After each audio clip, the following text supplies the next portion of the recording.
Hello students, आप सभी का लॉकडाउन स्पेशल में स्वागत है। आप पढ़ रहे थे चैप्टर नंबर 1 रसायन विज्ञान की मूलभूत अवधारणाएं।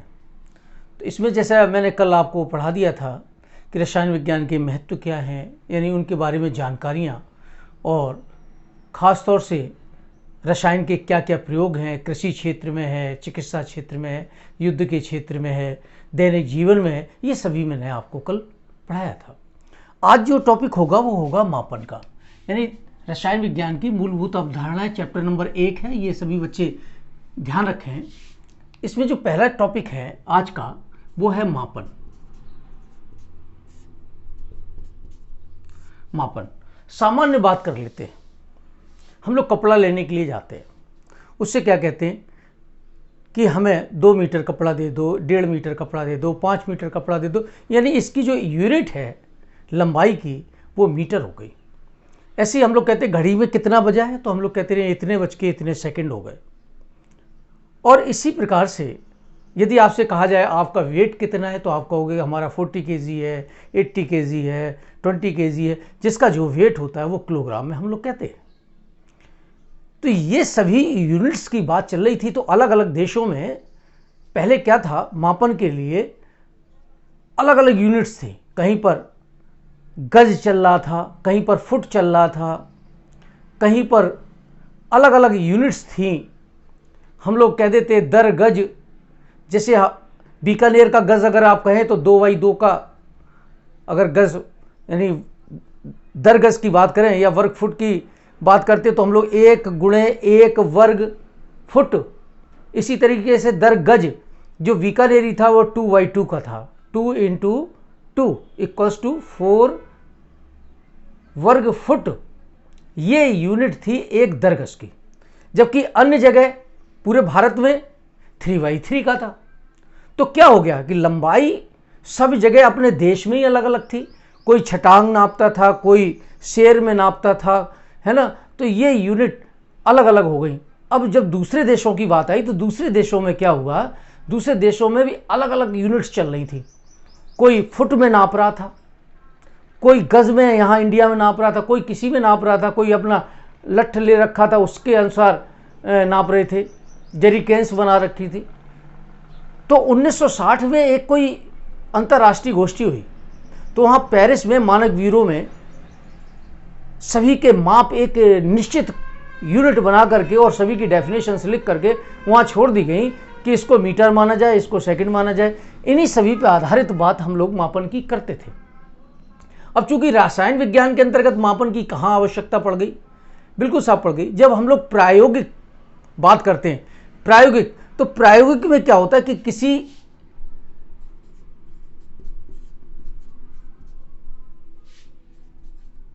प्रायोगिक मापन में हमें इसकी आवश्यकता पड़ती है।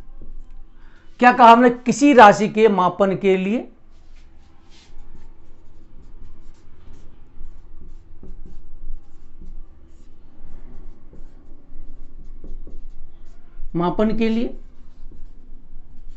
इकाइयों की आवश्यकता पड़ी। इकाइयों की आवश्यकता पड़ी।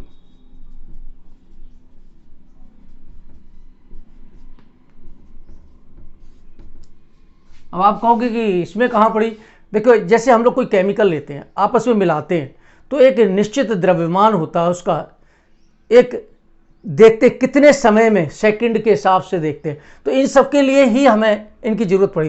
तो क्या कहा हमने कि एक निश्चित इकाइयों की आवश्यकता पड़ी। इकाइयां क्या हो गई, जिनके द्वारा हम नापते हैं। तो अब कौन कौन सी पद्धतियां आई, जैसे मैं आपको बतलाऊं पद्धतियां कौन कौन सी आई, आप ऐसे ही लिखते जाना थोड़ा सा। किसी राशि के मापन के लिए इकाइयों की आवश्यकता पड़ी। मापन क्या था, किसी भी पदार्थ की यथार्थपूर्ण जानकारी मापन के द्वारा हम लोग करते हैं। और इसके बाद में ये लाइन लिख लेना आप। इसके बाद में क्या कहता है, पद्धति। अब पद्धतियां कौन कौन सी हैं। पद्धतियां देखिए, सबसे पहले तो हम लोग ले लेते CGS पद्धति। सिर्फ नाम आपको लिखने। अब सी फॉर सेंटीमीटर। सेंटीमीटर चलता था, सेंटीमीटर। ग्राम, सेकंड पद्धति। जैसे जैसे विकास होता गया अलग अलग जगह पर अलग अलग, अब जैसे FPS पद्धति, FPS पद्धति, अब ये पद्धति ये लिखा हुआ है एक जगह तो मैं बार बार नहीं लिख रहा हूं। फुट पौंड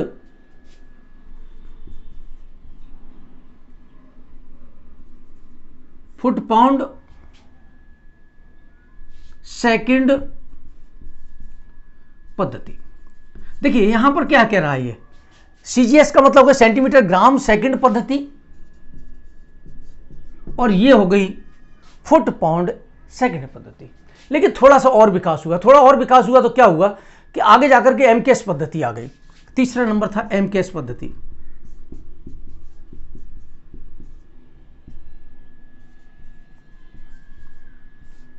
MKS पद्धति, MKS पद्धति में क्या था देखिए मैं आपको बताता हूं। मीटर, किलोग्राम, किलोग्राम सेकंड पद्धति। अब बच्चों यहां पर देखिए आप, ये 3 पद्धतियां हो गई, लेकिन इनसे काम नहीं चला क्योंकि इनके अलावा भी ज्योति तीव्रता और ये सभी धारा का मात्रक, इन सब के बारे में भी जानकारी हमें चाहिए था।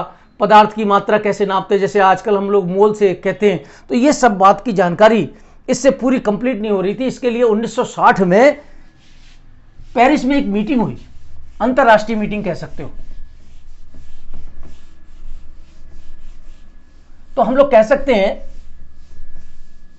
कि पेरिस में एक अंतरराष्ट्रीय मीटिंग के दौरान SI पद्धति की खोज हुई। तो आजकल जो चलन में है वो पद्धति कौन सी है? SI पद्धति है, अंतरराष्ट्रीय पद्धति। अंतरराष्ट्रीय पद्धति, इसका मतलब क्या हो गया? पहले हम लोग क्या करते थे, शेर में तौलते थे, शेर, धड़ी, मण, इन चीजों का हम लोग प्रयोग करते थे। तो मन वगैरह जो प्रयोग करते थे और या मण का प्रयोग करते थे, अलग अलग लैंग्वेज है अपने यहाँ भी। तो इसमें क्या है कि अपने देश में ही परिवर्तन था, दूसरे देशों में कोई अन्य यूनिट पौंड वगैरह का यूज कर रहे थे। तो ये 1960 में इसका गठन हुआ अंतरराष्ट्रीय पद्धति का। यानी इससे पहले हम लोगों को दिक्कत थी, इसके बाद दिक्कत नहीं आई। तो अब आप हेडिंग डाल लेंगे SI पद्धति, अंतरराष्ट्रीय पद्धति। तो अंतरराष्ट्रीय पद्धति में क्या किया इन्होंने कि कुछ गोष्ठी आयोजित करने के बाद में अलग अलग यूनिट्स निकाली। मैं चलिए लिख देता हूं जिससे कि आपको दिक्कत ना हो। आप भी ऐसी चार्ट बना लेना।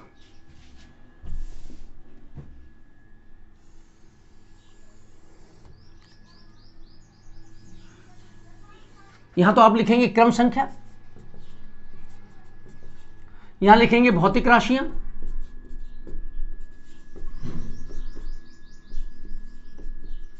भौतिक राशियां क्या है, और भौतिक राशियों के बाद में इसके जो SI मात्रक कौन कौन से, SI मात्रक की बात करेंगे। फिर इसका संकेत लिख देंगे, इसके संकेत कौन कौन से हैं उसको हम लोग एट लास्ट लिख देते हैं। उसको संकेत को हम लोग प्रतीक नाम से जानते हैं। तो ये छोटा सा पार्ट है, ये बड़ा छूट गया लेकिन आप तो छोटा सा कर लेना। अब क्रम संख्या मान लीजिए 1। अभी आपकी बात हुई थी हमारी समय, समय किससे आप लोग, अभी हम लोगों ने कहा कि इतने बज के इतने मिनट इतने सेकंड हुए हैं। तो समय, समय को जनरली हम लोग टी फॉर टाइम, टी से डिनोट करते हैं। इसका मात्रक क्या है? सेकंड, SEC लिखते हैं जनरली, सेकंड। ये अब इसका जो प्रतीक है वो स्मॉल s है, ध्यान रखना। क्या चीज है? इसका प्रतीक है स्मॉल s। दूसरा नंबर, अब दूसरा नंबर जो भी आपको याद हो, द्रव्यमान याद हो, लंबाई का याद हो, द्रव्यमान मान लीजिए, ले लिया आपने द्रव्यमान, द्रव्यमान। अब द्रव्यमान को इंग्लिश में कहते हैं मास, मास से लिया स्मॉल m। ये बात आपकी समझ में आ गई होगी। अब किससे नापते हो? आजकल किससे नापते हो? बाजार में सब्जी लेने जाते हो तो वेट करता है, किससे करता है? किलोग्राम से। तो यहां पे क्या लिखोगे? Kilogram, kilogram, KG. तीसरा नंबर आ जाता है भाई, समय हो गया, ये हो गया। अब लंबाई की बात कर लेते हैं। लंबाई में लेंथ एल, तो यहां पर स्मॉल एल लिख दिया है। किससे नापते हो लंबाई को? मीटर से, मीटर। अब मीटर का संकेत क्या होगा? Small M. ध्यान रखना ये छोटी छोटी बातें। अब इसके बाद में आता है विद्युत धारा।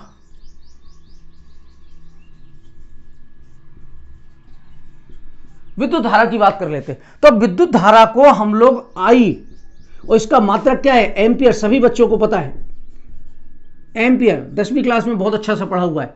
एम्पियर कैपिटल ए से प्रदर्शित करते हैं। इसके बाद में 5 का पॉइंट और लिख देते हैं जल्दी से। ज्योति तीव्रता, ज्योति तीव्रता। अब देखिए ध्यान रखिए, इसको कैंडला, इसका मात्रक है कैंडला। अब कैंडला के लिए क्या करते हैं? यहां पर CD का प्रयोग कर देते हैं। किसका प्रयोग कर देते हैं? CD शब्द कैंडला के लिए प्रयोग कर देते हैं। याद रखना, 6ठा नंबर आ जाता है ऊष्मागतिक ताप। ऊष्मागतिक ताप, इसे हम लोग कैपिटल T परम ताप भी कह देते हैं। Capital T kelvin. याद रखना 0 केल्विन को मैं यहां लिख देता हूं, 0 केल्विन को परम ताप कहते हैं। याद रखना, ध्यान की बात है, बहुत ही इंपॉर्टेंट बात भी है। डिग्री सेंटीग्रेड में बदलोगे तो -273.16 केल्विन, सॉरी डिग्री सेंटीग्रेड हो जाता है, ध्यान रखना। तो ये केल्विन आपको पता है ना, डिग्री सेंटीग्रेड, फ़ारेनहाइट और केल्विन, ये सब ताप के मात्रक हैं। यहां पर केल्विन का हम लोग प्रयोग करते हैं। नेक्स्ट बात 7 नंबर आती है। अब 7 नंबर क्या आती है? पदार्थ की मात्रा। पदार्थ की मात्रा, इसको हम लोग मोल, MOL लिख देते हैं। अब यहां पर सेकंड क्या है, किलोग्राम क्या है, मीटर क्या है, एम्पियर क्या है, कैंडला क्या है, केल्विन क्या है, मोल क्या है, ऐसी बहुत सी डेफिनेशन आती है। जैसे हम लोग अगर ये कहें कि मीटर क्या है, अगर हम लोग मीटर की बात करें तो पेरिस के जो ब्यूरो है, पेरिस के ब्यूरो में एक छड़ रखी गई है, मानक छड़। तो प्लेटिनम इरेडियम की बनी हुई छड़ है, जो टेम्परेचर का प्रभाव ज़्यादा ना पड़े, प्लेटिनम इरेडियम से मिश्रित छड़ है। अब इसका क्या होता है कि जो जैसे प्रकाश है, प्रकाश 1 सेकंड में, देखिए मैं यहां पर डेफिनेशन लिखने की कोशिश करता हूं, प्रकाश 1 सेकंड के कितने भाग? 1/299। ये याद करने की विधि है, 792। देखिए मैंने क्या किया, जैसे टेलीफोन नंबर याद करते हैं ना, ऐसे छोटे छोटे टुकड़ों में बांट दिया। 458 में भाग में तय की गई पथ की दूरी, पथ की लंबाई कह दो। देखिए प्रकाश जो अपनी लाइट है, 1 सेकंड के इतने भाग में तय की गई पथ की लंबाई है, इसको हम लोग क्या कह देते हैं? मीटर। तो ये मीटर की डेफिनेशन है। मैं अभी बोर्ड पर लिख दूंगा एक साथ, जिससे कि आप उसको याद कर सको, स्क्रीनशॉट ले सको। पहले मैं एक बार समझा देता हूं। इसी तरीके से किलोग्राम की बात आती है। अब किलोग्राम की बात आती है तो किलोग्राम क्या कहता है कि किलोग्राम मानक ब्यूरो में, देखिए मैं यहां पर लिखता हूं मानक। अब कहां पर ब्यूरो? पेरिस ब्यूरो है। देखिए मैं थोड़ा सा चेंज करता हूं, पेरिस में रखे मानक द्रव्यमान के बराबर होता है।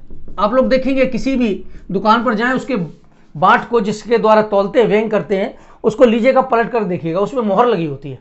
कुछ लोग क्या करते हैं, उसकी मोहर को निकाल देते हैं, जिससे कि वेट कुछ कम तुल करके सामान जाए। तो कभी भी आप चेक कर सकते हो, उसमें सन पड़ी होगी 2020, 2019, 2018, 21, जो भी है ना, जौन सा सन आएगा उस सन की मोहर लगवानी अति आवश्यक होती है, क्योंकि वो मानक के अनुसार होता है कि कहीं बांट घिस तो नहीं गए हैं, कम तो नहीं है, किसी ने कोई ज़्यादा तो नहीं कर रखा है, वो सब चीज़ इसमें होती है। इसके बाद में अपनी बात सेकंड की ओर आती है। मैं सेकंड की बात और कर लेता हूँ। अब सेकंड, आपने सीजियम नाम सुना है? सीजियम, सीजियम परमाणु। अब ये सीजियम परमाणु है, इसमें भी एक समस्थानिक है सीजियम 133, जिसको हम लोग कह सकते हैं सीजियम 133। मैं लिखता हूं यहां, फिर इसके बाद में डेफिनेशन लिख दूंगा, परेशान मत होना। सीजियम 133 ये परमाणु, अब मैं आपको एक, जैसे टेलीफोन नंबर आप याद करते हो ना, ऐसे ही याद करना। टेलीफोन नंबर, जैसे इंडिया का कोड क्या है 91, तो आप तो इंडिया याद कर लो, 91 92 63 770, जैसे टेलीफोन नंबर याद कर लो, 4 2 6 2 8, 9 नंबर ही रह गए, कोई बात नहीं। तो सीजियम परमाणु इतने बार कंपन करता है,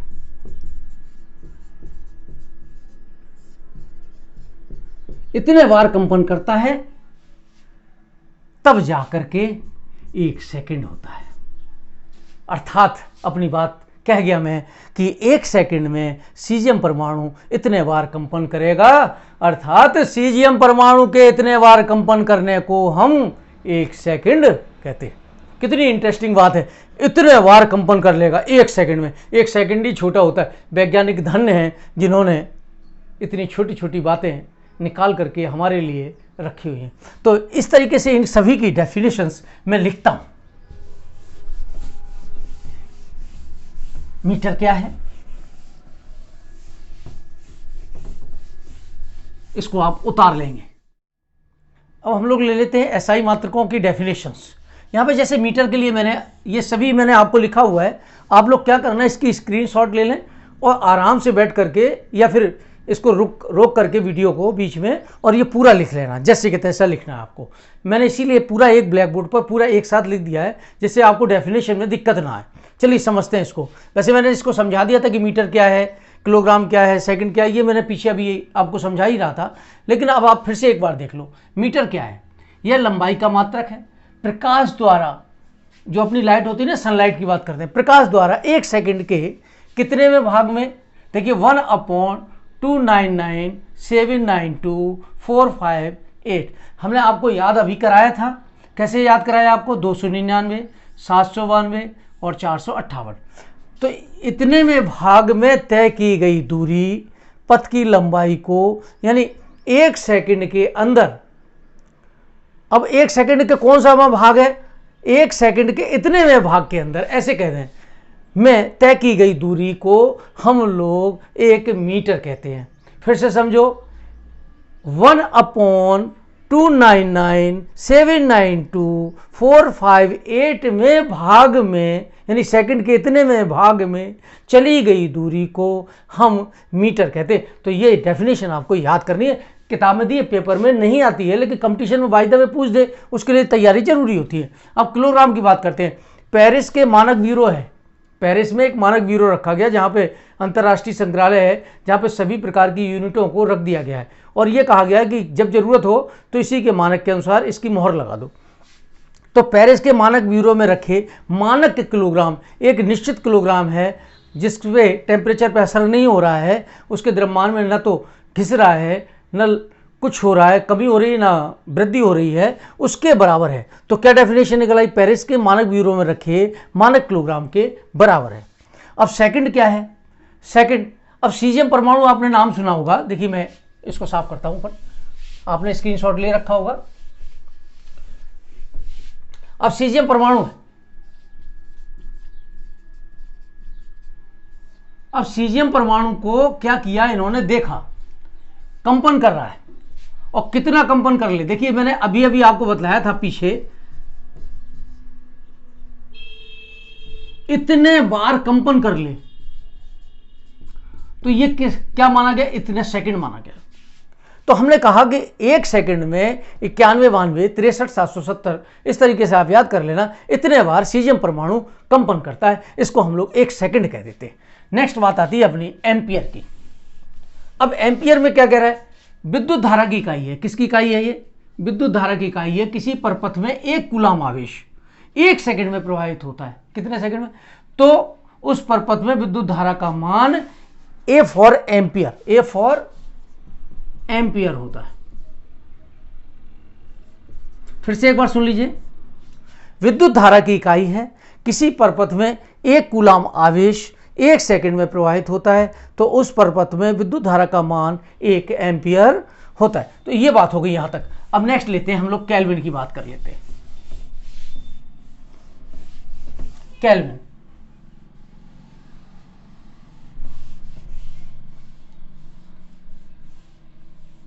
केल्विन की बात करते हैं। केल्विन ऊष्मागतिक ताप का मात्रक है। केल्विन के ऊष्मागतिक ताप का मात्रक है। ये डिग्री सेंटीग्रेड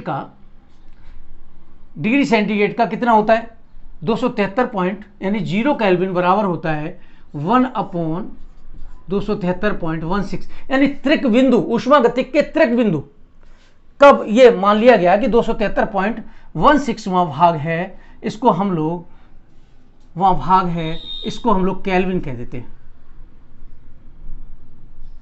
इसको हम लोग क्या कह देते हैं? केल्विन कह देते हैं। इसका मतलब ये क्या हो गया? ये परम ताप है, इसका नाम है परम ताप। याद रखना, पेपर में पूछ देते हैं परम ताप पर ये अभिक्रिया होती है, जब भी बात करें तो ये याद रखना परम ताप की बात करता है। इसका मतलब क्या होगा? 0 डिग्री सेंटीग्रेड बराबर होता है 273.16 लिख दो, 15 भी कई जगह लिखा हुआ है, 16 या 15 एक ही बात है, केल्विन होता है। ये बात आपको याद रखनी है। जब टेम्परेचर का कन्वर्जेशन करते थे तो हम लोगों को काम में आता था। यहां पर मात्र एक एक लाइन की अभी सिर्फ प्रारंभिक तौर पर डेफिनेशंस चल रही हैं, जिससे कि आगे आपको दिक्कत ना आए। नेक्स्ट पॉइंट, मोल की बात करते। अब मोल की बात करते तो क्या कह रहा है? मोल पदार्थ की मात्रा की एक इकाई मोल है। जैसे हम लोग केले हैं, केले मार्केट में लेने जाओ तो हम लोग क्या कहेंगे? 1 दर्जन दे दो। दर्जन का मतलब कितने केले हो गए? 12। ऐसी ग्रुस आता है 24 के लिए। तो अब यहां पर क्या है? 1 दर्जन केले दे दो, यानी 12 केले दे दो। इसी तरीके से हम लोग पदार्थ के मापन के लिए, यानी पदार्थ की मात्रा के मापन के लिए हम लोग मोल शब्द का प्रयोग करते हैं।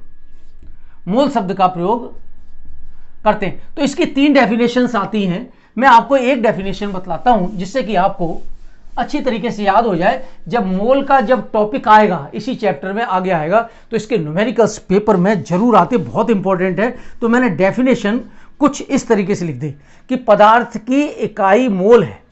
1 मोल में आवोगाद्रो संख्या 6.023 × 10⁻23 के बराबर होता है। अर्थात इतने कण 1 मोल में होते हैं। यहां जरूरी नहीं है पदार्थ कौन सा है, इस पर निर्भर नहीं करता, पदार्थ कोई सा भी हो, ये डेफिनेशन यहां पर लागू होती है।